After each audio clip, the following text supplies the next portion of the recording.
5 ऐसी हैबिट्स अगर आप इन्हें डेली 15 मिनट्स भी करोगे तो I am definitely sure that in 30 days you will see a big change in your English.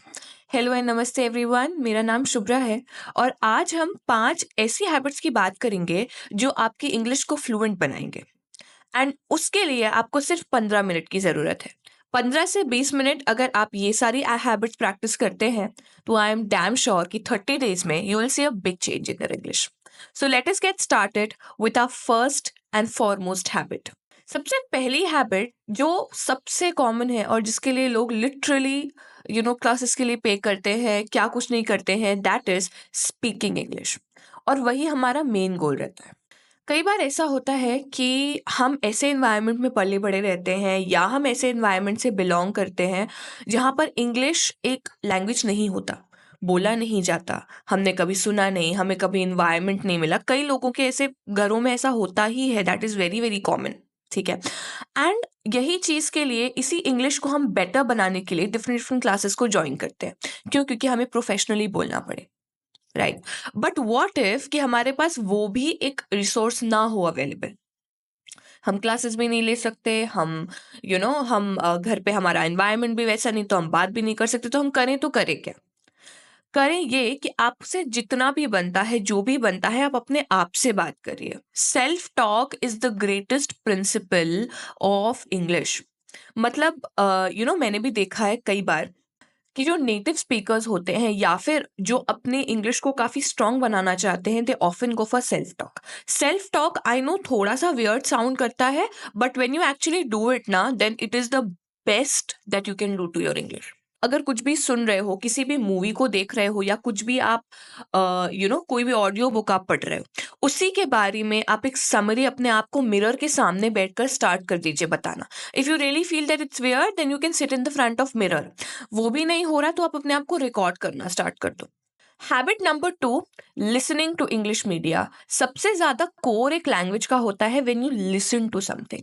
जितना आप लिसन करेंगे, जितना आप सुनेंगे उस लैंग्वेज को, उतना ज्यादा वो लैंग्वेज आपकी सॉलिड होती जाएगी।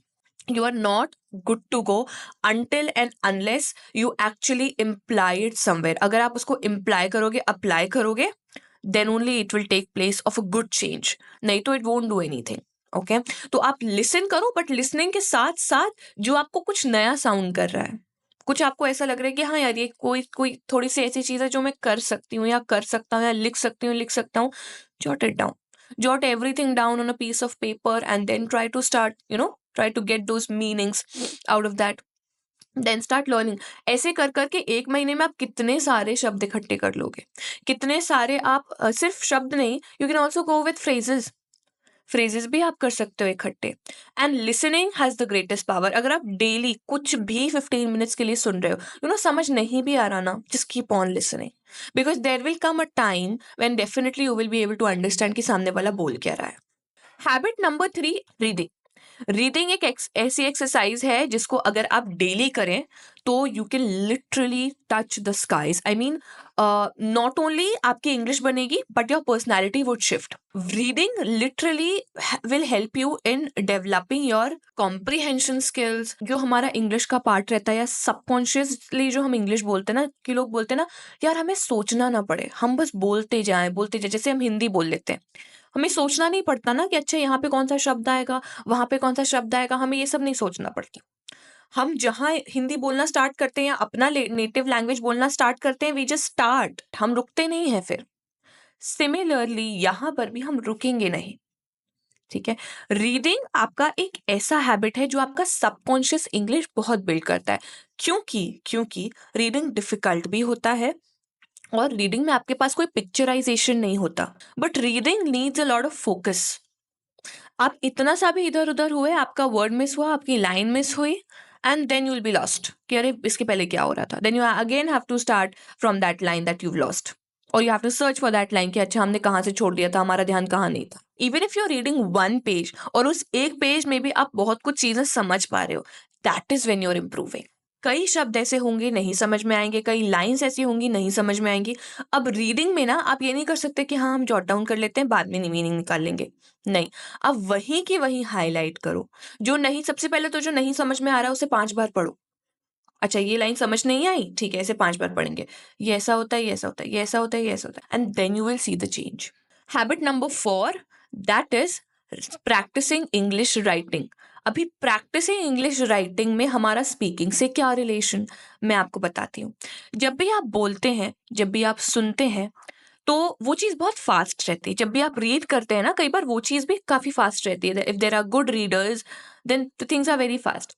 बट सबसे स्लो और सबसे ज़्यादा कंट्रोल्ड पेस में जो चलता है, दैट इज राइटिंग। राइटिंग सबसे पहले पेस में बहुत कंट्रोल रहती है। इसके फायदे मैं आपको बता देती हूँ कि क्यों मैं बोलती हूँ कि आप हमेशा लिखो एक पेज। जर्नलिंग स्टार्ट कर दो आप करना।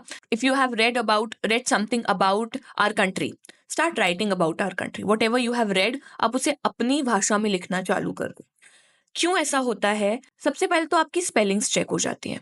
If you are going wrong in your spellings, then you go for spellings. आपकी स्पेलिंग्स चेक होती हैं, क्योंकि आपकी स्पेलिंग्स पे ही आपका प्रोनाउंसिएशन डिपेंड करता है, ये याद रखना। फर्स्ट पॉइंट इज, आप लिखेंगे तो आपको स्पेलिंग मिस्टेक्स आपके सामने आ जाएंगे कि आप क्या गलत लिख रहे हैं, क्या सही लिख रहे हैं। Point number 2, grammatical mistakes foremost. कई बार हम स्पीडी, जब पेसफुल लैंग्वेज में बोलते हैं, हम टोटली भूल जाते हैं। हमें पता है कि यहाँ पे टेंस आना चाहिए वांट्स, बट हम शी वांट बोल देते हैं। He goes to the market, पर हम he go to the market बोल देते हैं। This is when we speak verbally.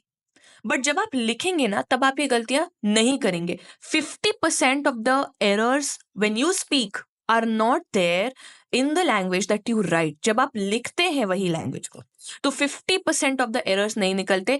And 50 into आपकी जो वोकैबुलरी आती है, वो 40 से 50 इंटू होके आती है, मल्टीप्लाई होके आती है। मतलब अगर आप सोच रहे हैं वॉन्ट, तो आप वॉन्ट का लिखेंगे डिजायर।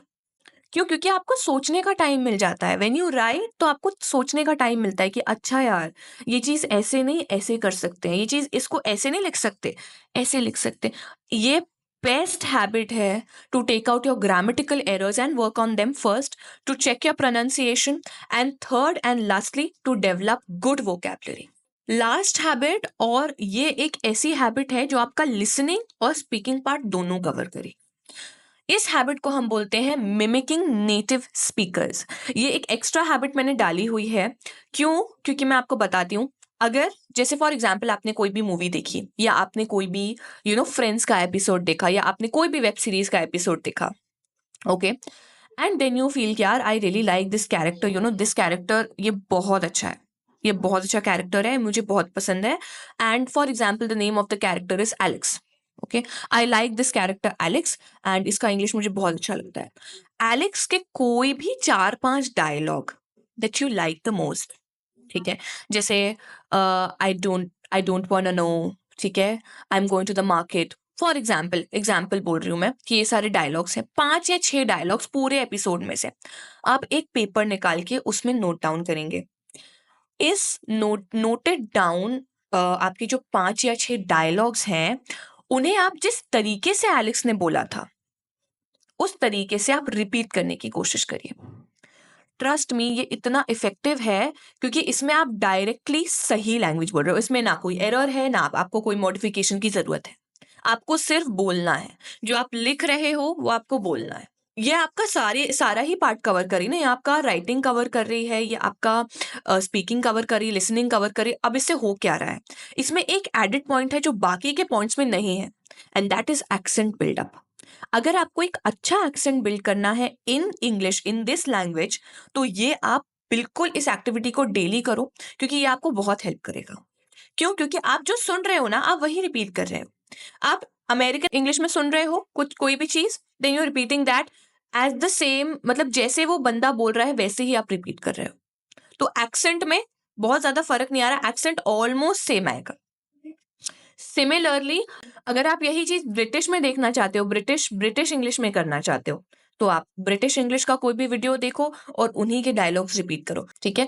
तो इस पर्टिकुलर एक्टिविटी के लिए आप सिर्फ मूवीज देखिए, आप वेब सीरीज देखिए, and web series and movies से आप जो भी रिकलेक्ट कर सकते हो, जो भी डायलॉग्स आप लिख सकते हो, कलेक्ट कर सकते हो, जॉट डाउन करके and follow that I have told you. तो ये सारी हैबिट्स अगर आप डेवलप करेंगे और डेली इन्हें प्रैक्टिस करेंगे, you will definitely see a big change in your English.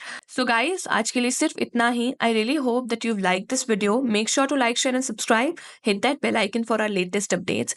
And if you wish to know more about such topics, then visit www.speechify.in. And I will see you guys in the next video. Tab tak ke liye, bye bye.